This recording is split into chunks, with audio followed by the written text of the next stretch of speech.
रतिया डोले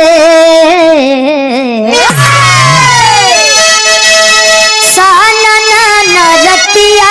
डोले बहे जब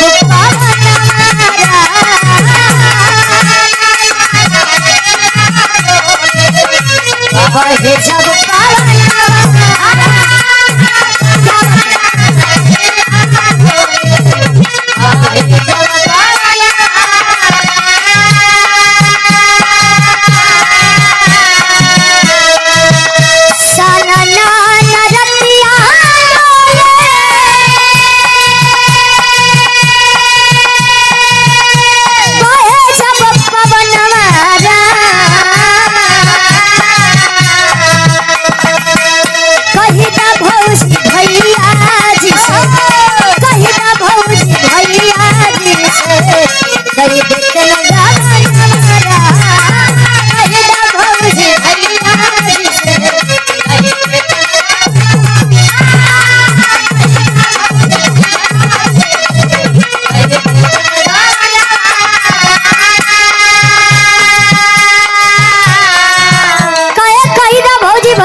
तरह से बढ़िया कवि जी फौरज में लिखते हैं। एक बात आप लोग जान ला, लोग कितनों कहा कि हमारे महल अटारी नहीं बा, आदमी बर्दाश्त कर ले जाई। रुपया पैसा धन दौलत नहीं बा तो आदमी बर्दाश्त कर ले जाई। दुल्हन न लायक बा तब लड़की बर्दाश्त कर ले जाई। लेकिन अगर जो लड़की के संतान न रहा वो कदापि नहीं बर्दाश्त बा। अब तो कम बा, पहले के जितना पिक्चर बने फिल्म बने कोनो न कोनो चीज पर आधारित होखा। तो पहले के समय में जो ने दुल्ही के लड़का नहीं होखा तो आदमियों से राह बेरावन कि पता नहीं सुबेरे सुबेरे के कर मुंह देख ली है। या बझनिया के मुंह देख ली। आज तो लगत बा पूरा दिन खराब हो जाई। पहले के लोग एक ताना मारे दुल्ही के। राजा ताम्र जी रुपया पैसा धन दौलत सब कुछ बा, खाली एक के चीज के कमी बा। जाई के राजा मोरंग का दुल्ही अपने संज्ञा जी से एक बात कहे प्रभु जी के महिमा कैसे, प्रभु जी के महिमा कैसे बाटे विधान हमारा, प्रभु जी के महिमा कैसे बाटे विधान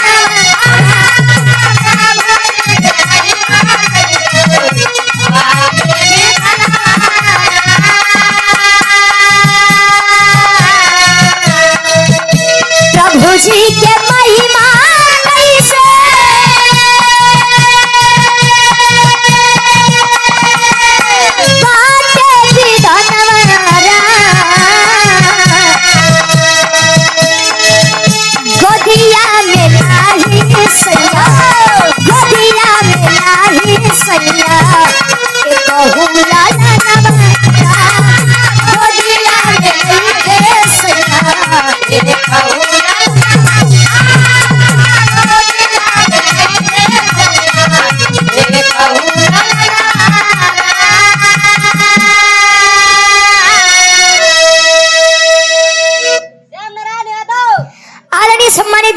श्याम नारायण यादव जी मगरा की ऐतिहासिक सजमी से ये गार्जियन जी के द्वारा 51 रुपए देकर सम्मान किया गया। बहुत बहुत धन्यवाद। आशीर्वाद के चाह रही कि हम मुझे अपनी कला में कामयाब रहे। राजा मोरंग जी के धर्म पत्नी जाई के राजा मोरंग से कहे कि ये सैया कैसा विधि का विधान है कि भगवान का दिया सब कुछ है हमारे पास, केवल एक ही संतान नहीं है। अगर संतान नहीं है तो आगे का ये हमारा वंशज आगे कैसे बढ़ेगा। राजा मोरंग को भी चिंता सताने लगे। कहा तब रानी कहे कि हमार मना ये सैया चली जा,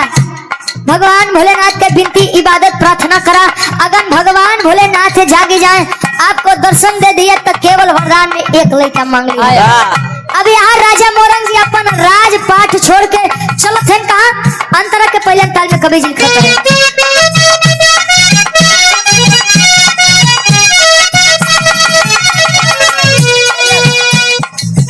रैयत के छोड़ राजा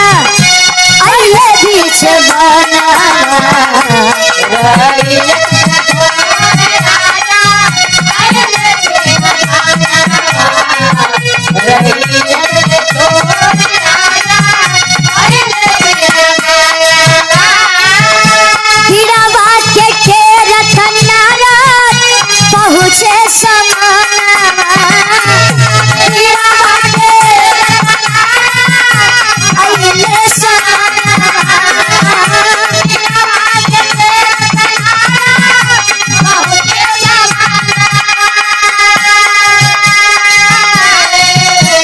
घरवा भंडारा कर घरवा भंडारा कर होली है लाला नवारा होली है लाला होली है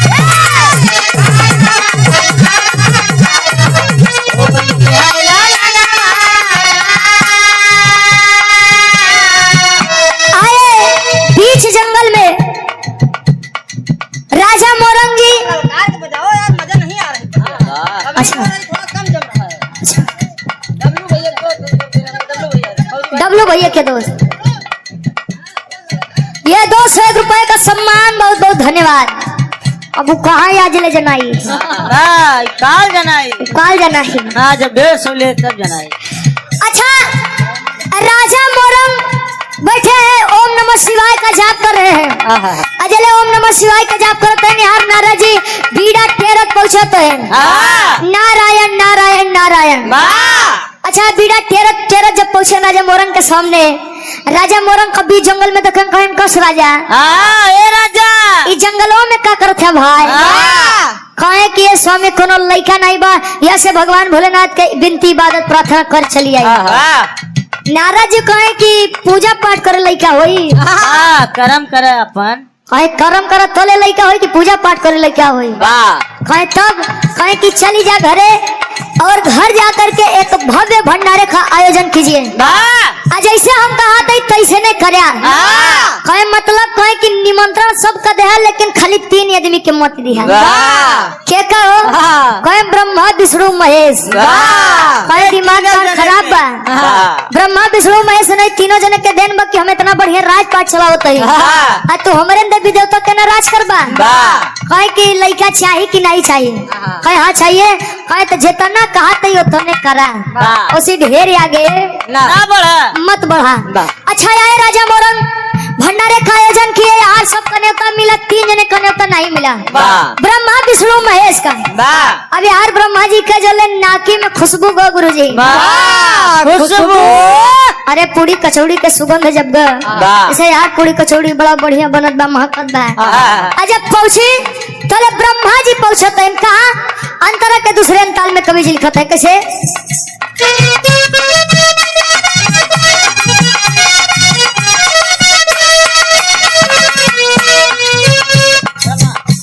ब्रह्मा जी पहुंचे जाके विष्णु के समान विष्णु के समान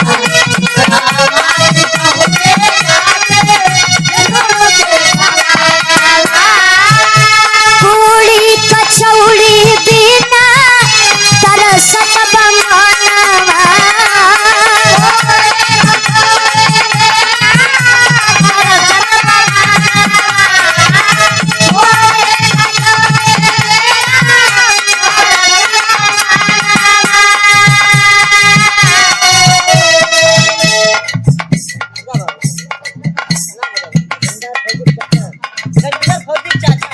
और सम्मानित पूजनीय बाबूजी आप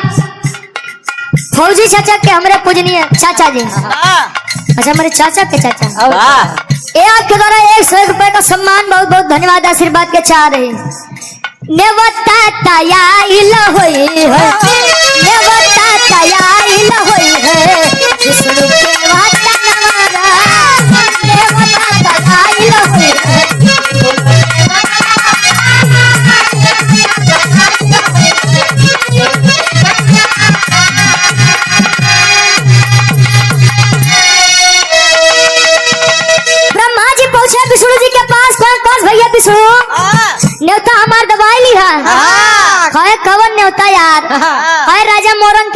भंडारा बा हम माने नहीं सकी कि हमरे तोरे तक न्योता आई न हो। कहे कि ये महाराज हम सही कहते हमरे लगे न्योता नहीं आई बा। कहे कि लागत बा न्योता शंकर जी लगे बा और उ दे भुलाई गए हैं। अब जान ला ई पूरी कचौड़ी के सुगंध तनको बर्दाश्त नहीं बा।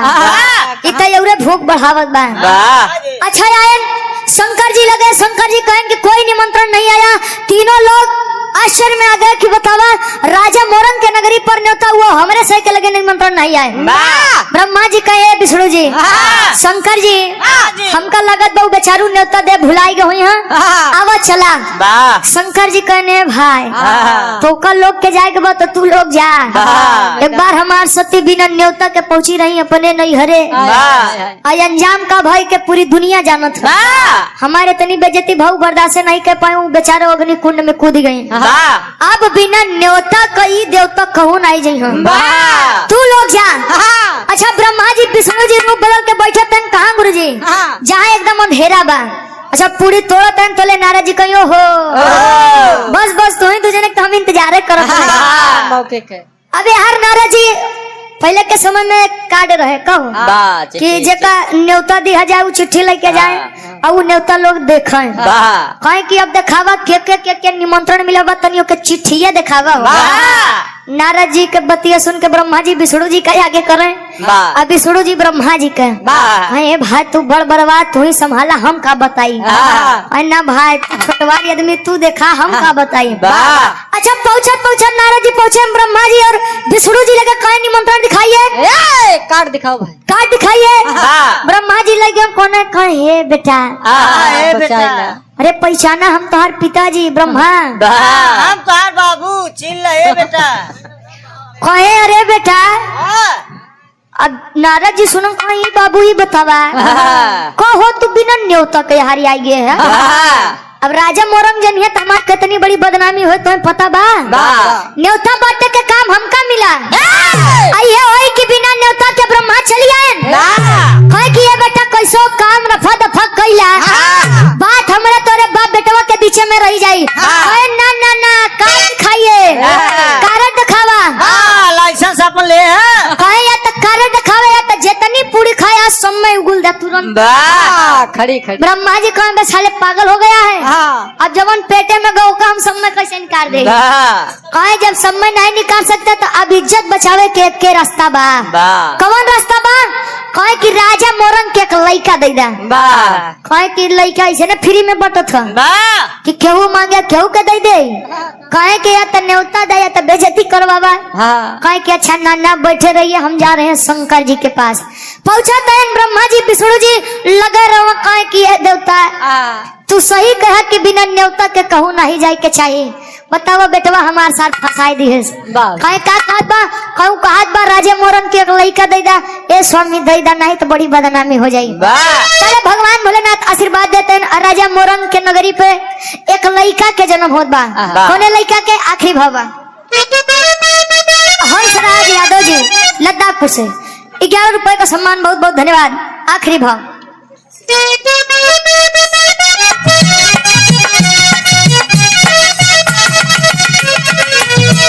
मोरंग के दुआरे बैठे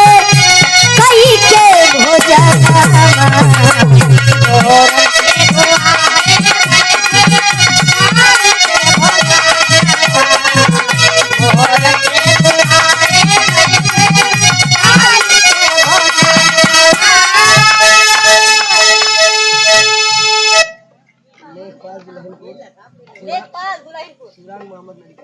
लेखपाल दुल्हिनपुर से।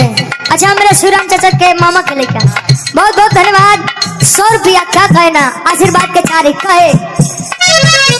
मोरंग के दुआरे बैठे कई के भोजन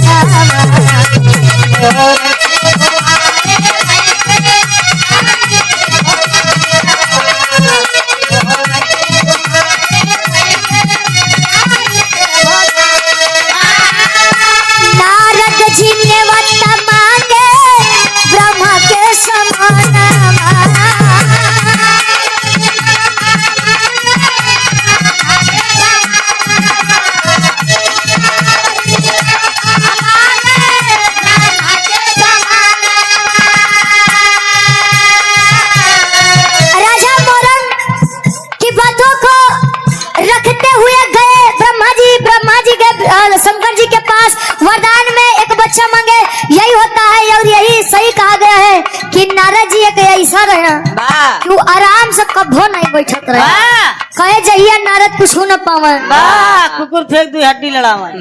बात कुकुर नहीं यार हड्डी फेंक दे कुकुर लड़ा में। सौरभ यादव बड़े भाई हमारे दुल्हिनपुर से। अच्छा इनका फरमाइश पर राजा हो तो कैसे मनाई 500 रुपए का सम्मान बहुत बहुत धन्यवाद। बच्चे का जन्म हुआ राजा मोरंग के बच्चे का नाम मोरंग ध्वज और मोरंग ध्वज के बच्चे का नाम ताम्र ध्वज।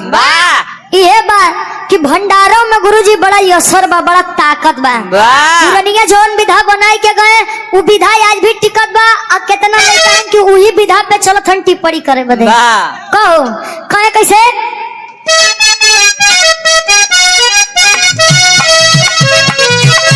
याद और रुचि के बाटे याद और रुचि के बाटे सुंदर तारा नवारा याद और रुचि के बाटे सुंदर तारा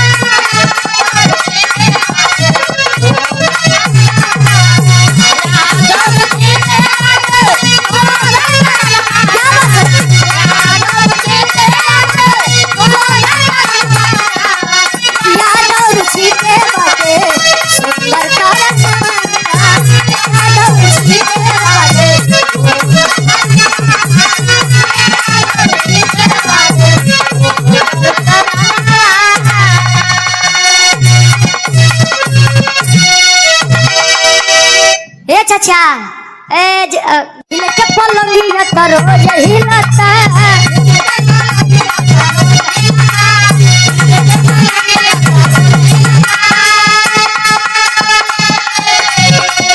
बाकी रू भतार में लम्बा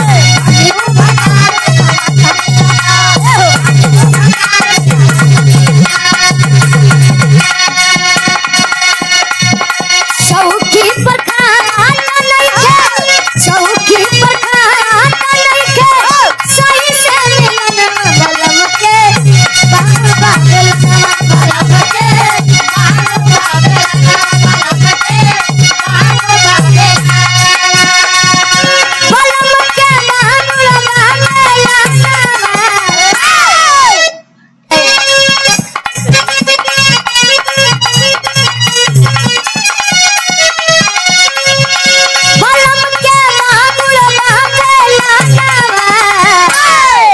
अरे राजा के बांगुड़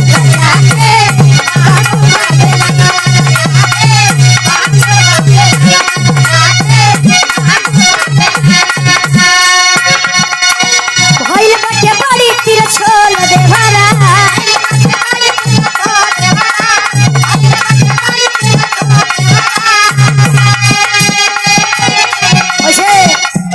डब्लू गुरुजी एक आता देवर भौजाई के चलते बेचारे कुल देवर भौजाई बदनाम है। एक गाना आया था कि पतिया नथिया पटना बा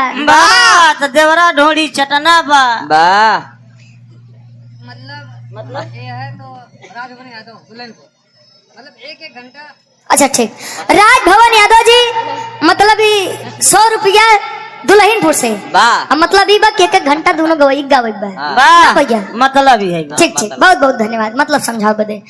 एक गाना फिर आया कि घरे आई बजे बलम ना बहरवा से तो दिलवा लगा ले करिएवा देवरवा से कहे देवर जब खूबसूरत बा तब भतार के कमान जरूरत बा बारे भोजपुरी दुनिया वाले तले तो लोग विदेशों नहीं जाते हैं कमाऊ बदे। अच्छा शादी ब्याह नहीं होत बा तले तो लोग कमाए बदे जाते हैं और शादी ब्याह हो जा कहे बाबू अब का बताई हमका यार के पानी नहीं सूट करत बा अच्छा ले घरे नहीं होबो तले सेवा सत्कार नहीं तले ठीक नहीं होबो भारे जमाना भइल बटे बड़ी तिरछोल देवरा देवरा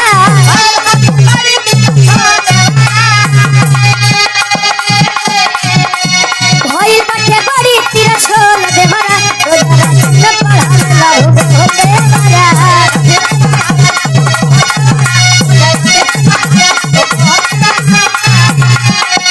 दुनिया बतावे गोल गोल देवरा देवरा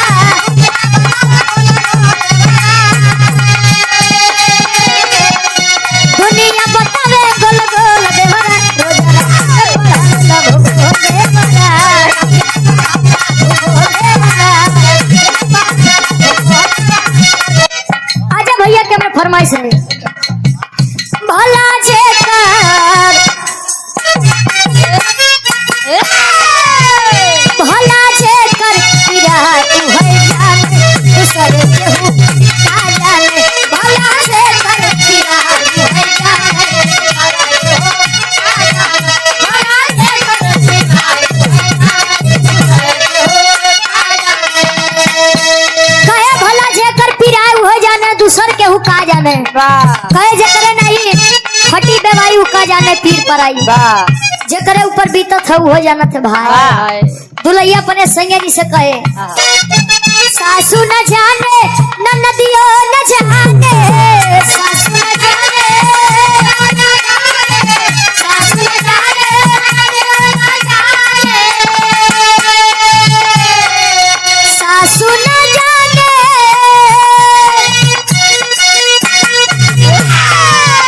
आई ननदियो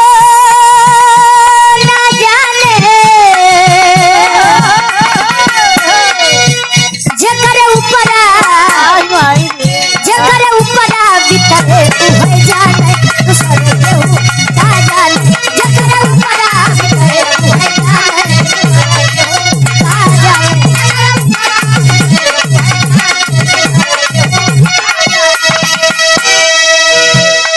कहे सासू न जाने ननदियो न जाने जेकरे ऊपरा बितरे उहे जाने दूसर केहू का जाने ई सोहर गीत बा ई सोहर गीत के आप लोग बड़ा पसंद करत है हमारी आवाज में वैसे जवन चीज शुद्ध यहूदी बा के लोग ज्यादा पसंद करत है का हो ये हमरे अजय भैया के फरमाइश रही अच्छा पाए हैं बहुत बहुत धन्यवाद बा आओ गुरुजी मौके के बात हो जाओ उसके बाद फिर श्रीराम चाचा जी के चाचा ए चाचा यार देखा है अरे पूछा तो कुछ न जले हमारे जन्म नहीं बहुत पहले हमारे चाचा बिरहा गाँव थे यहाँ से मिक्स जन भाई हमारे तरफ से एक लाइन ले लो उसके बाद फिर गार्जियन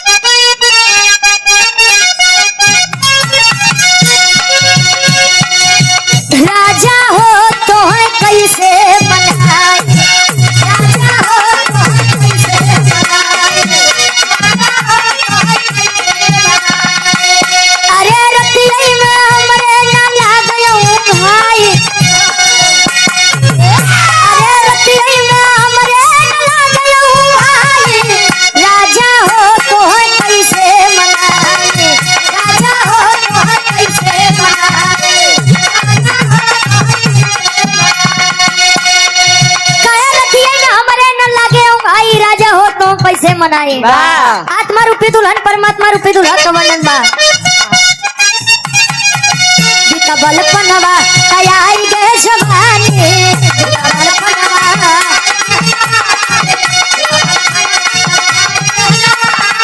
अरे रही रही के अरे रही रही के सजिया पे आवे लड़ाई अरे रही रही के सजिया पे आवे लड़ाई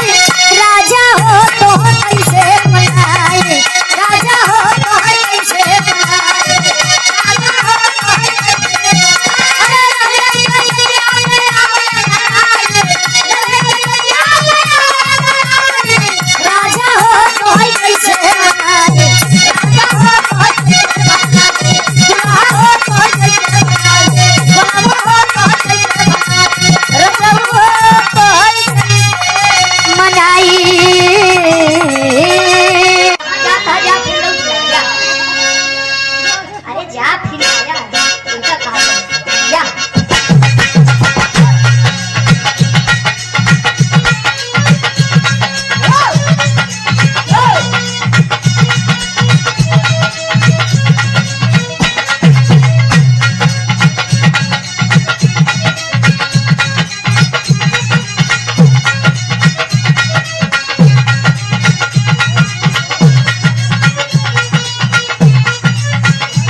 करत है ईमान ला हमरे चाची कहा मेरे शिवराम चाचा से बिरहा गाय के जब घरे पहुंचे तो भाई हम लेकिन इस गवैया बड़ा कम में देखे अब जान लग का बताई बज रहे हैं इतने देर में ते आदमी 3-4 नींद मार ले हमका पता हो कि माँ चाचा इतनी बेरिया ले गई है विश्वास में हम 2-3 नींद मार दी बड़ी सुंदर सुंदर बात चाचा का हमारे कार्यक्रम कल दिनों भर है तो वो हमारा कार्यक्रम दिनों रात बा हमारे तरफ से आप लोग ज्यादा से ज्यादा 2 ठीक तरह सुन ले छोट सा बिरहा सुन ले और उसके बाद फिर हमारे चाचा 2-4 घंटा तक खाने रही आगे खाने लाए हैं दुल्हैया कहे अपने संगे जिसे मल्ला शिवराम चाचा बिरहा गाय के पहुंचे कहे जी तनी सुने अच्छा एक बात बा मेहरारून के अगर काम मर्दन से अटकत है तो बड़ा प्यार से बतियावत है कैसे भैया बिरहा गाय क्या होता पानी नहीं लाई गोड़ और पिरा था बतावा नीचे नहीं था आदमी समझ जाइए कि जरूर कुछ ना कुछ चाहते ही है अब मेहरारू के तनो गुस्सा में उनका खाली सोनार के दुकानी पे लेके चला जाए दादा केवल सोनार के दुकानी पे लेके जा तो लेने से नहीं मान जाए दुल्हैया अपने संज्ञा जी बोले कहे का कहे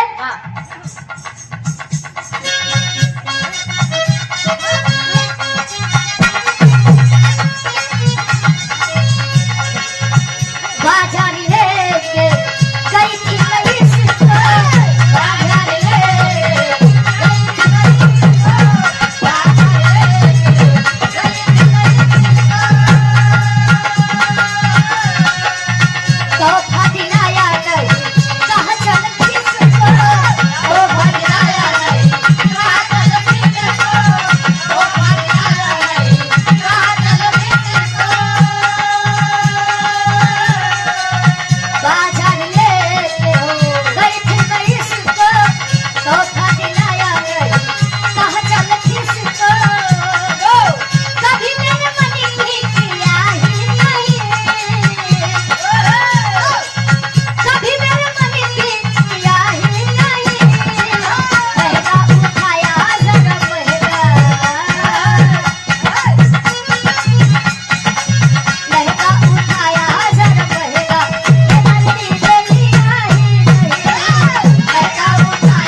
खरीदारी करी तो दूल्हा कहाँ से दवाई हो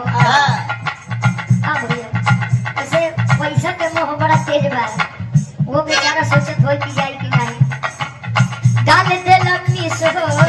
बाढ़ हट खिस हो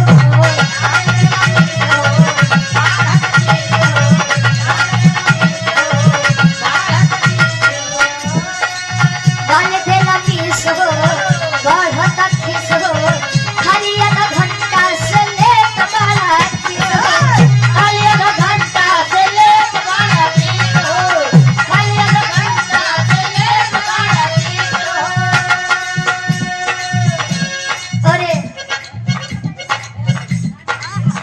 बड़ा तगड़ा पाउडर लगा के कबाऊ पर लगे नमो भैया 2 लाख ये लाडो छोटी सी परी जा बेटी जा जा ये ढेर सारा रुपए लेकर सम्मान किया गया बहुत बहुत धन्यवाद तुरतुरे खा लेता हाँ हाँ तुरतुरे खा बहुत बहुत धन्यवाद खूब बड़ा माई भगवती के कृपा आपके ऊपर बनी रहे बहुत बहुत धन्यवाद कहे ना भैया सब विधान गाने पे लाती सो और हट पक्षी सो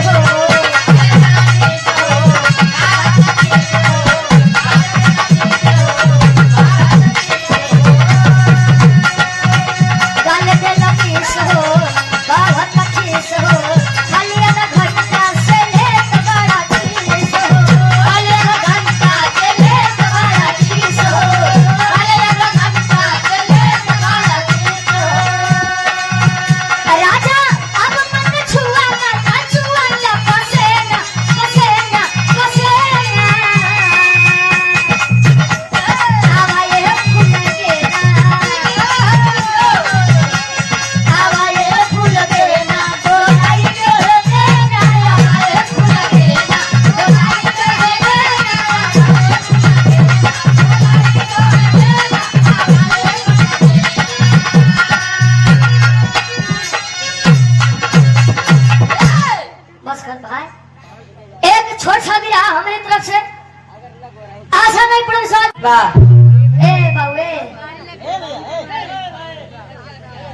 ए भैया चुप भैया महाराज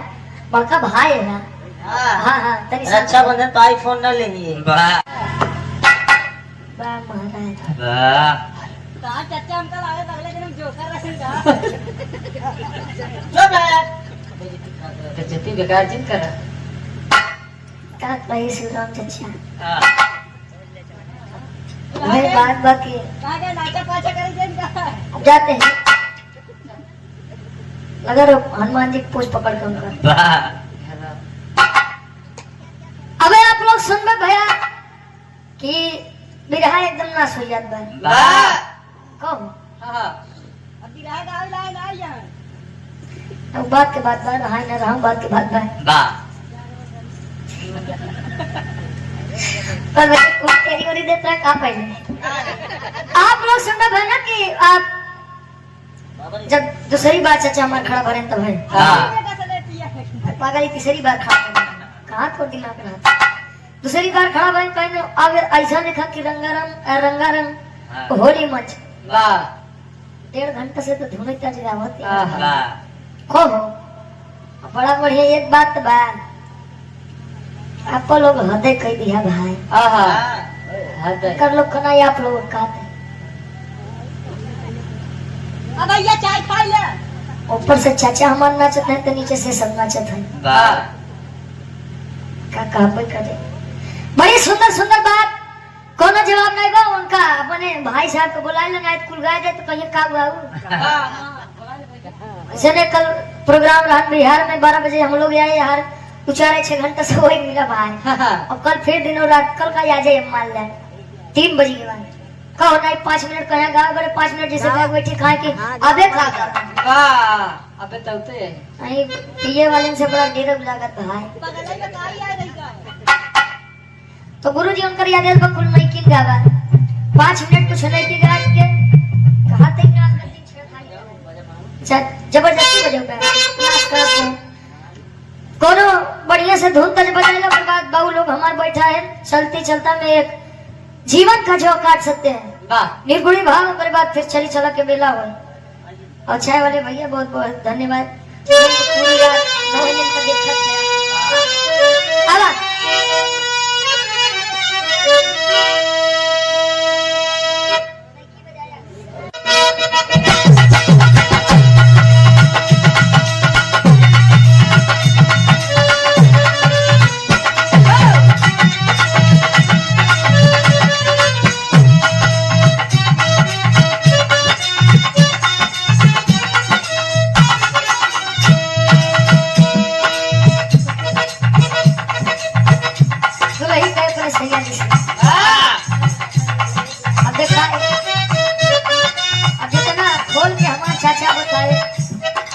अब जितना खोल के हमारे चाचा बताए दिए ना जितना खोल के प्रदर्शन कर दिए भाई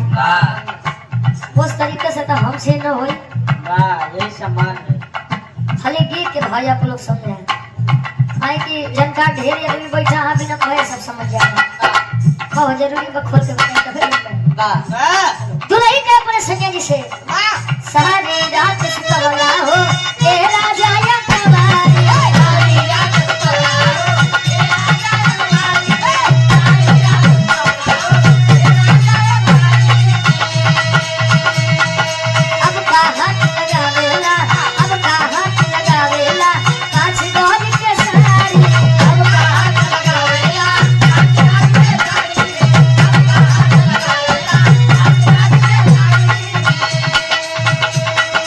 सारी रात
बरतानी लागे भरल बाना डोरी आई गुलाबी से बाल करतानी लागे भरल बाना डोरी आई गुलाबी से बाल करतानी लागे भरल बाना डोरी चल साथ हमारा दे हम चार कमरा दे हम चार कमरा चल साथ हमारा दे हम चार कमरा एगो बेल कर के दे बिछाया फिरना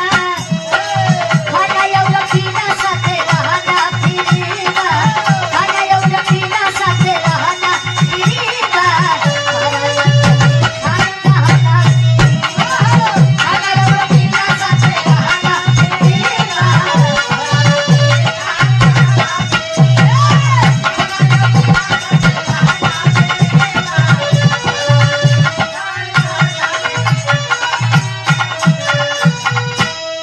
बड़ी सुंदर सुंदर बात। अब हिंदी भोजपुरी के बात क्या करी हो कहो कल 1.5 घंटा 2 घंटा धुने तजते आप लोग सुना 5 मिनट हमारे काका बाबा लोग बैठा है दादी घरे बैठी हैं भाई वाह बताओ लवलीस की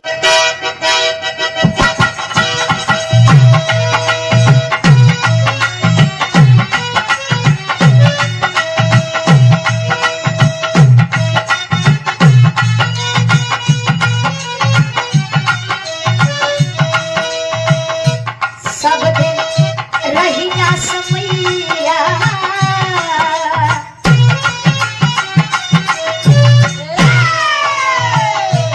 सब दिन रही ना समैया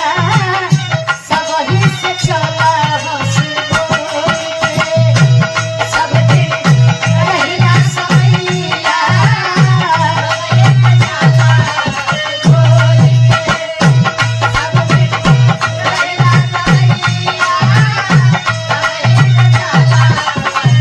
कहे सब दिन रही ना समैया सब ही से चला हंसी बोल के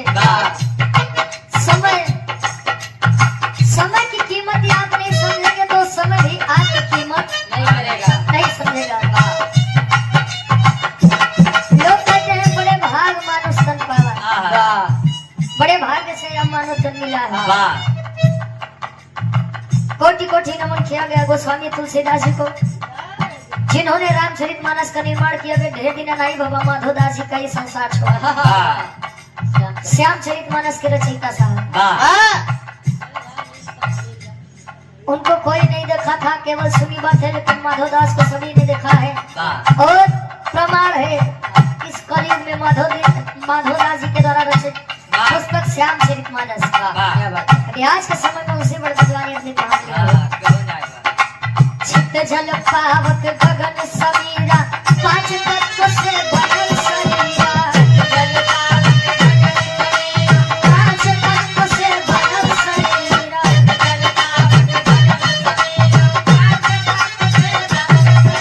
कहे चित्त जल पावक गगन समीरा लो मेरे जितेंद्र शिक्षा 100 रुपये इस भाव का सम्मान है बहुत बहुत धन्यवाद चित्त जल पावक गगन समीरा 5 तत्व से बनल शरीरा एक दिन आई है बुढ़ैया एक दिन आई है बुढ़ैया सब ही से चला हंसी बोल के एक दिन आई है बुढ़ैया सब ही से चला हंसी बोल के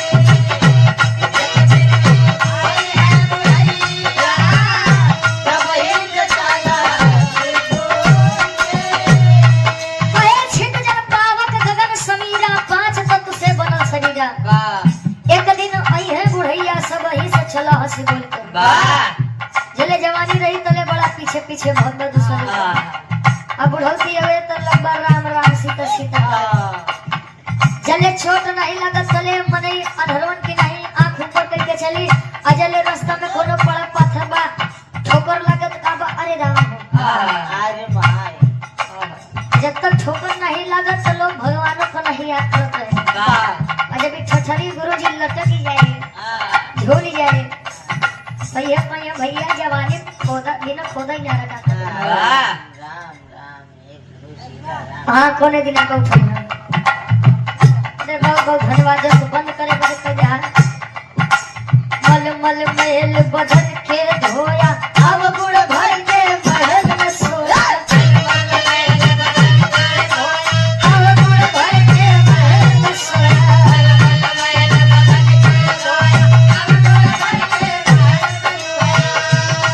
मल मल मेल बदन के धोया अब गुड़ भर के महल में सोया। रुचि आई हैया नवैया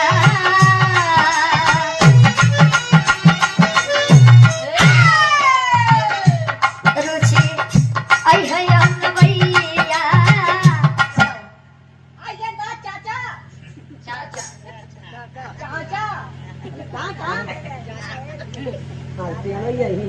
अच्छा एक बात पूछो क्या करता चाचा क्या करता जा हमार बुलावा चाचा इंतजार करो। अब जो लोग बता तो जाने तुम का शादी कार्ड पढ़े रही। तो सुनीता नाम है। अरे वाह